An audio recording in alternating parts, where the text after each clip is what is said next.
Hello mga sangkay! Welcome back to my channel. Ito po muli ang inyong sangkay, si Sangkay Lons, muling nagbabalik. Kumusta? Kumusta kayong lahat?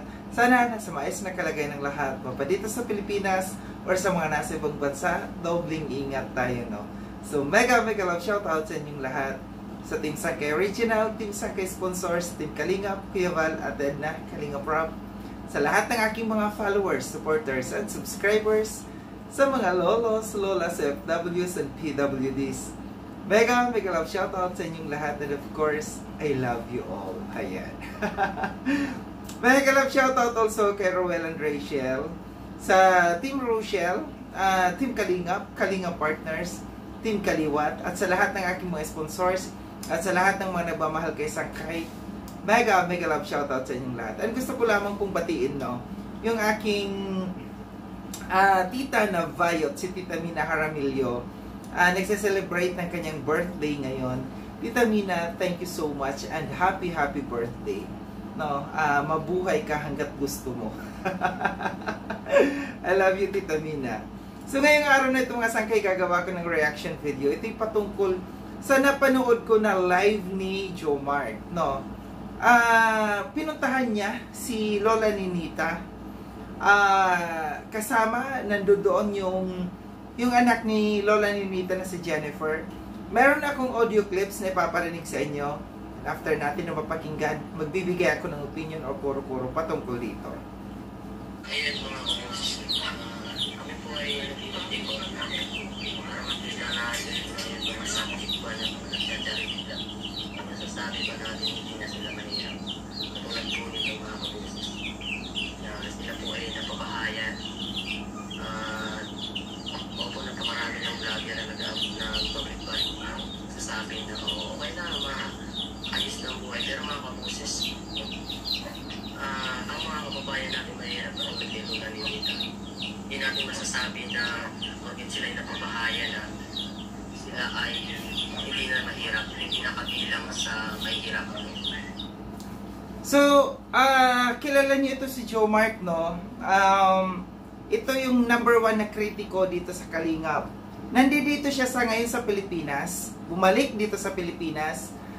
Sabi niya siya daw ay nag-iikot-ikot. Sino ang iniikot mo, Jomar? Yung mga beneficiaries ng Kalingap, no? Sabi niya dito, pinuntahan niya si Lola Ninita. Sinasabi niya dito na hindi porket napabahayan na ng bato, no, hindi na naghihirap yung mga tinutulungan. Sino ba ang nagsabi sa iyo, Jomar, na lahat ng mga tinutulungan ng Kalingap, no, magaganda na ang buhay? Wala naman may nagsabi, di ba? Ang ginawa lamang ng Kalingap dito, isinaayos ang buhay ni Lola Ninita, hinanap yung nag-iisang anak ni Lola Ninita at pinabahayan ng maganda. Yung magiging komportable si Lola Ninita. Hindi yung kagaya dati na nandoon sa bundok na yung kanyang bahay ay, alam niyo na kung ano yung itsura ng bahay na gawa-gawa lamang ni Lola Ninita. Hindi sinabi ng Kalingap dito, walang sinabi dito ang Kalingap sa iyo, Jomar, no, na maayos na hindi na naghihirap si Lola Ninita. Sila po ay nabilang pa rin sa mahirap mga kapusos. Kasi katulad nito, may bahay na silang pato. Pero ang lupa hindi nila pag-aaray. So yan po problema ay aanin po ang pato, ang bahay. Kung ang lupa mo hindi sarili. So ang problema pala dito ni Jomar, yung bahay na tinitirikan ni Lola Ninita ay hindi, sinasabi niya na hindi pagmamay-ari ni Lola Ninita, which is true, no? Hindi naman yan ikinaila na Kalingap na si Lola Ninita, ang tinitirikan ng bahay ni Lola Ninita ay hindi po pagmamay-ari ni Lola Ninita yung lupa. Ipinakiusap po yan ni Kuya Val bago tayuan yung bahay na yan. Pinakiusap ni Kuya Val doon sa kapitan yata na kung pwedeng tayuan ng bahay dyan si Lola Ninita. So ngayon, kung yan ang problema mo, Jomar, bilhin mo yung lupa. Total, andyan ka naman, nakikiepal ka, diba? Bilhin mo yung lupa at i-donate mo kay Lola Ninita. Yun yung mayroon kang magagawang kabutihan at may magagawa kang maayos masasabi ko dito sa ibabaw ng mundo. Hindi yung puro pangpupuna ang ginagawa mo dito sa Kalingap. So ito yung hinahiling ngayong lahat. So, at mga nakausap natin ng mga naging subject ng charity vlogger. Opo, napabahayan sila. And then, okay yung bahay ba to? Pero yung lupa hindi po. Hindi sa kanila. Ngayon, magkakaroon doon ng mag-widening. So, madadama yung bahay.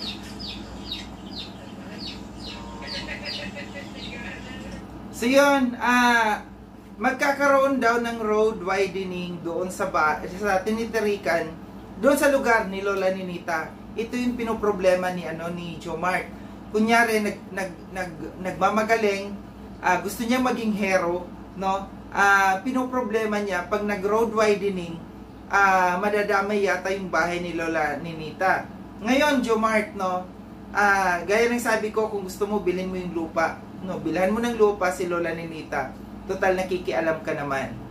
No, at isa pa, kung yan road widening yan, madamay yung bahay, yung kinatitirikan ng bahay ni Lola Ninita. Ang gobyerno ay i-relocate po yan, no? Bibigyan ng bahay, i-relocate, dadalhin kasi kung saan merong bakante, kung saan nila ilalagay si Lola Ninita, yung may-ari ng bahay dyan, i-relocate po nila yan, bibigyan ng bahay yung ng gobyerno. Or di kaya papipiliin sila kung gusto nila i-relocate or bayaran sila. Pero yung bayad dyan depende doon sa value ng bahay. No? So yan po yung ang mangyayari dyan. Once na madamay yung bahay ni Lola Ninita dyan sa road widening na yan. Naintindihan mo ba yan, Joe Mark? Huwag puro kuda, ha?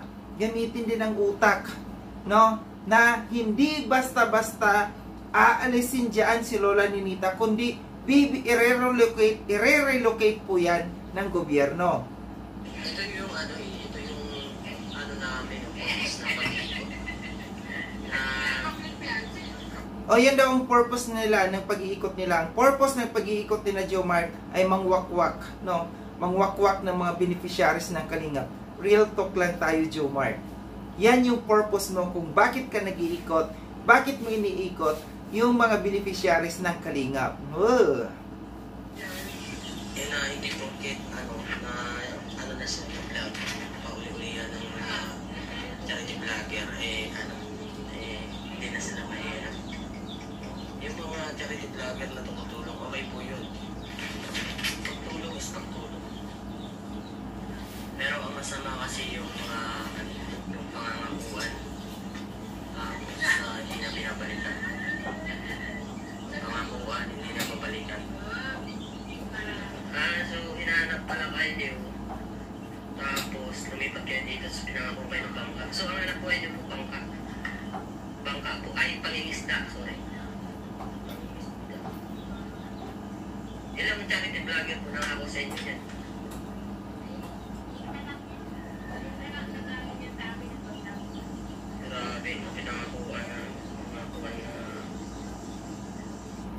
Ang kausap niya dito si Jennifer, yung anak ni Lola Ninita. Medyo hindi niyo maririnig dito, pero kung pupuntahan niyo yung channel ni Joe Mark, maririnig niyo na nagsasalita dito si Jennifer. Ito lang, no. Medyo hindi maganda yung mga naririnig ko na sinasabi dito ni Jennifer.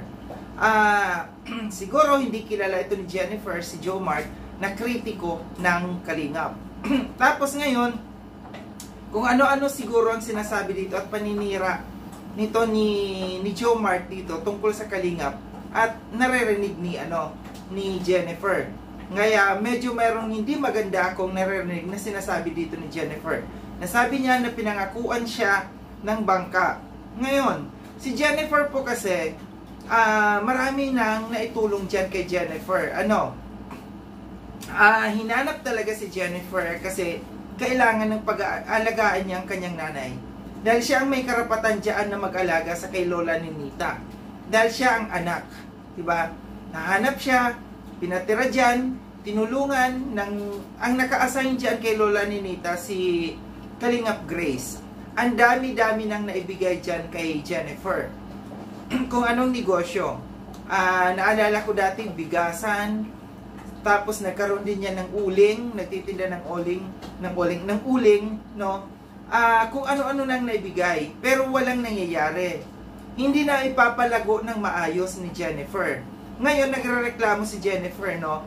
Na pinangakuan lang daw siya ng pinangakuan ng bangka na hindi na ibigay sa kanya. Hindi ko rin alam kung bakit si Kalingap Grace parang hindi ko na nakikita na nagva-vlog dito kina Jennifer. Hindi natin alam ang reason kung bakit. Ang sa akin, ang punto ko dito, total marami nang naibigay kay Jennifer, no, na negosyo na hindi napapalago. Siguro naman karapatan na or obligasyon niya na alagaan niya or siya na ang magbuhay kay Lola Ninita. May maayos na silang bahay, pag-aalaga na lang, no, kay Lola Ninita. Total may asawa siya, si Jennifer, malakas pa si Jennifer, dapat maghanap buhay siya. Huwag iasa yung lahat sa Kalingap. Huwag umasa.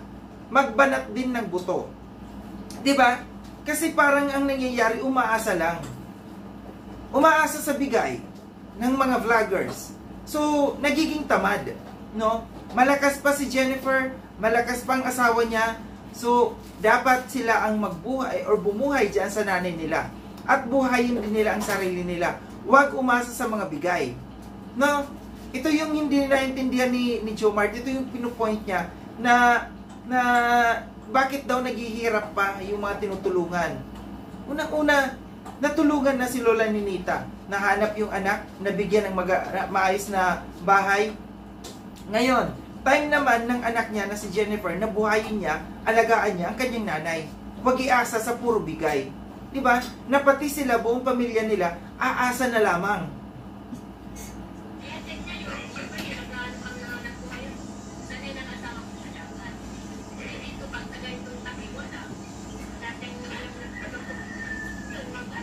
Kasi, siyempre, nandito na kayo sa bundok, no? Bundok na, tapos yung anak buhay niyo, pang isda, umakyat kayo dito. Para lang may kasama si Lola.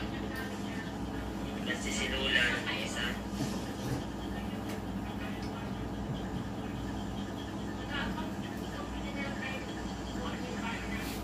Ang nangyayari dito, sinusulsulan, no? Sinusulsulan ni Jomart si Jennifer na kung ano-ano na sulsul. Kasi mapapansin natin, no, minumute dito sa live niya, minumute niya para hindi marinig yung kanilang usapan. So hindi malayo, or alam na natin na ang ginagawa dito ni Jomart, sulsulan ng sulsulan si Jennifer. Ngayon nasa kay Jennifer na lang yan kung siya ay makikinig. Di ba? Sinasabi na niya na 2 years na sila nandiyan dyan. So ibig sabihin 2 years na silang nabuhay. So ito yung sinasabi ko, hindi obligasyon ng Kalingap na tulungan buong pamilya yan, pati sina Jennifer, kasi malalakas pa sila at may asawa siya na pwede siyang buhayin. Di ba? Huwag iasa sa bigay lahat. At huwag iasa sa sponsor. So, ayan. Ayan yung sinasabi natin na dalawang taon na po.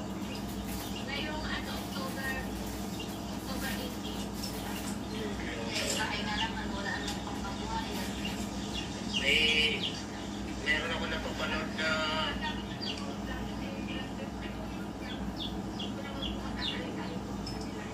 kasi ito ang realidad yan eh. Ito ang realidad. Although itong namin pagpunta para ipakita sa mga ibang sponsor na ito yung realidad. Yung mga charity vlogger ngayon nagpakabili na ng mga sasakyan. Nagpakabili na ng mga magagarang lupain, bahay. Diba? Realidad. Sa mga nakakilala na Ninita, ito po. May nakarating kasi sa amin na possible daw na magkaroon ng road widening. Madamay mo.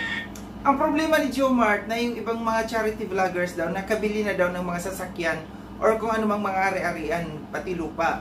So, huwag mong problemahin, Jomart, kung nakakabili ang mga yan. Kasi nagsusumikap yan. No? Nagsusumikap sila para magkaroon sila ng kanilang kung anong mga pinapangarap nila sa buhay. Huwag igaya sa iyo na ang pinapangarap mo lamang sa buhay ay manira ng kapwa. No? Yung ginagawa mo, yung pag-ikot-ikot dyan, ang ginagawa mo, magsulsol sa mga tao para masira ang kalingap. Di ba? Yan yung realidad na ginagawa mo ngayon, Jomart.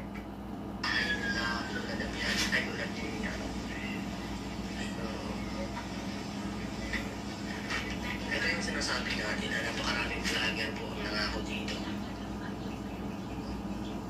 Napakaraming nangako.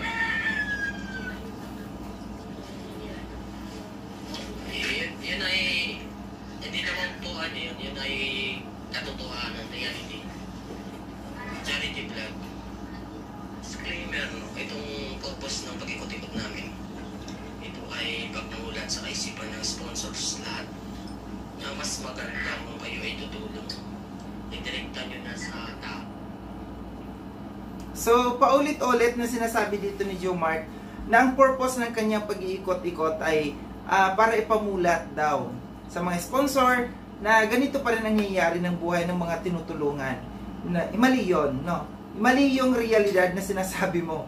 Ang totoo, kaya ka nag-iikot-ikot sa mga beneficiaries ng Kalingap para wakwakin mo sila. Para magkaroon ka ng views. Kasi alam mo na ang mga yan, mga dating mga naging viral ng Kalingap. So nagbabakasakali ka na maging viral ka ulit ngayon, pero sa ginagawa mo, sa totoo lang, Jomart, hindi ka magtatagumpay sa ginagawa mong yan. Dahil yung ginagawa mo, hindi maganda. Paninira sa kapwa ang ginagawa mo instead, no, na tumulong sa kapwa. Kung nakikita mo na mayroong mali, no, na hindi umaangat ang buhay ng mga natulungan, edi tulungan mo. Ganun lang kasimple. Ikaw ang tumulong kung kaya mong tumulong. Huwag yung gagawin mo yung paninira ang ginagawa mo dahil mali po yun. Napakamali ang ginagawang ganyan. So ito lang yung aking reaction patungkol dito sa video na ito, no. Sa live na ito na napanood ko sa kay Jomart na hindi maganda kanyang ginagawa. Hindi malayo, no, hindi malayo na wakwakin niya itong mga beneficiaries ng Kalingap, no, na kanyang mga pinupuntahan. Muli maraming salamat mga sangkaylon sa panonood. Sa mga hindi pa nakapag-subscribe kay Sangkaylon, subscribe niyo na po ako. Click yung notification bell para updated kayo sa lahat ng mga videos na aking gagawin. Like and share tong video na ito mga sangkay. Kita-kits tayo ulit sa susunod na video na aking gagawin. Ingat kayo sa ang dako ng mundo man kayo naroroon. Paalam na mga sangkay. Paalam.